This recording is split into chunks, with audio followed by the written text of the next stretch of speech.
మా ఈరోజు Guntur general hospital మీద కూటమి ప్రభుత్వం వచ్చిన తర్వాత ఒక ప్రత్యేక శ్రద్ధ తీసుకున్నాం మేము కానీ ఎమ్మెల్యేలు కానీ అందరూ కలిసి.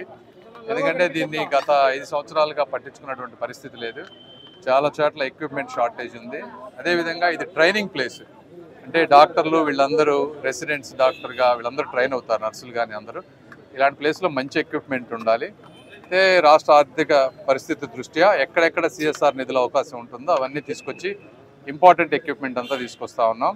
అందులో భాగంగా ఈరోజు ఐ చెకప్కి గ్లాకోమా ఇట్లాంటి వాటన్నిటిని చెక్ చేసేది ఒక 65 లక్షల రూపాయలతోటి హెచ్డిఎఫ్సి వారు సిఎస్ఆర్ నిధుల కింద ఇచ్చారు. అదేవిధంగా త్రిపురనేని రవికుమార్ గారు జిమ్ఖానా వాళ్ళు ఎన్ఆర్ఐలు వాళ్ళు కూడా 20 lakhs రూపీస్ వర్త్ అయ్యేది కార్డియాక్ రిలేటెడ్ ఎనస్థీషియా ఆపరేషన్ థియేటర్లో ఉపయోగపడేటువంటి క్రిటికల్ ఎక్విప్మెంట్ అవి కూడా ఇచ్చారు. మొత్తం 85 లక్షలు. వారందరికీ కూడా మనస్ఫూర్తిగా ధన్యవాదాలు చెప్తా ఉన్నాము. అదేవిధంగా హెచ్డిఎఫ్సి వాళ్ళు ఇంకా ఎక్కువ చేయగలరు. అయితే ఇది మొదటిసారి కాబట్టి వాళ్ళే ఎక్విప్మెంట్ కొనుక్కొచ్చి పెట్టారు. మేము ఇంకా మిగిలినవి చాలా ఉన్నాయి, అవి కూడా వాళ్ళందరూ వాళ్ళనే కొని తీసుకొచ్చి పెట్టమంటా ఉన్నాం. తప్పకుండా చేస్తూ ఉన్నారు. వారందరికీ కూడా మనస్ఫూర్తి ధన్యవాదాలు.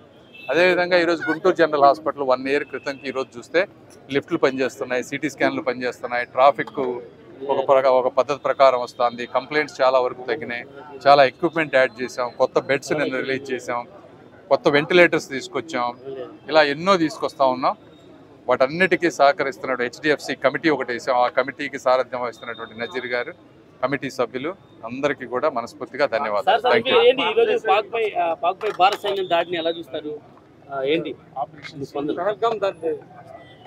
ఒకటి, భారతదేశానికి ఒక బలమైన శక్తివంతమైన ఆలోచనాత్మకమైనటువంటి ప్రధానమంత్రి ఉన్నారు. ఆయన ఏదైనా సరే ఆయనలో గొప్ప విషయం ఏంటంటే దాడి జరిగిన మరుక్షణమే ఆవేశంగా స్పందించకుండా 100 మీటింగులు పెట్టి అందరినీ కలిసి అన్ని సిస్టమేటిక్గా అర్థం చేసుకొని ఏ విధంగా మనం చేస్తే దేశానికి తక్కువ డిస్ట్రక్షన్ జరుగుతుంది, అదేవిధంగా వారికి ఏ విధమైనటువంటి సమాధానం చెప్పగలమని అన్నీ ఆలోచించి ఒక వ్యూహాత్మకంగా చేశారు. అందులో భాగమే ఈరోజు మిషన్ సింధూర అనేది. డెఫినెట్గా ఏదైనా సరే భారతదేశ ప్రజలు గుండెపై చేసుకొని నిద్రపోవచ్చు వారు ఉన్నంత వరకు. కాబట్టి ప్రధానమంత్రి గారు ఏది చేసినా కూడా అన్ని యాంగిల్స్లో ఆలోచించి చేస్తారనేది నా వ్యక్తిగత అభిప్రాయం. కాంగ్రెస్ పార్టీ మాత్రం ఆరోపణలు చేస్తుంది, కానీ ఎందుకు అడుగులు ముందుకు ఏం చెప్తారు సార్ ఈ విషయంలో? అడుగులు వెనక్కి వేస్తుంది అంటే కాదు సార్, ఈ దాడులకు సంబంధించి కాంగ్రెస్ పార్టీ తీవ్రంగా ఖండిస్తా ఉంది. చూసారు కదండి, మరి ఈ వీడియో కనుక మీకు నచ్చినట్లయితే ఒక లైక్ కొట్టేసి మీ అభిప్రాయాన్ని కూడా కామెంట్ బాక్స్ లో తెలియజేస్తూ ఇలాంటి ఇంట్రెస్టింగ్ అప్డేట్స్ కోసం మా ఛానల్ ని సబ్స్క్రైబ్ చేసుకోండి.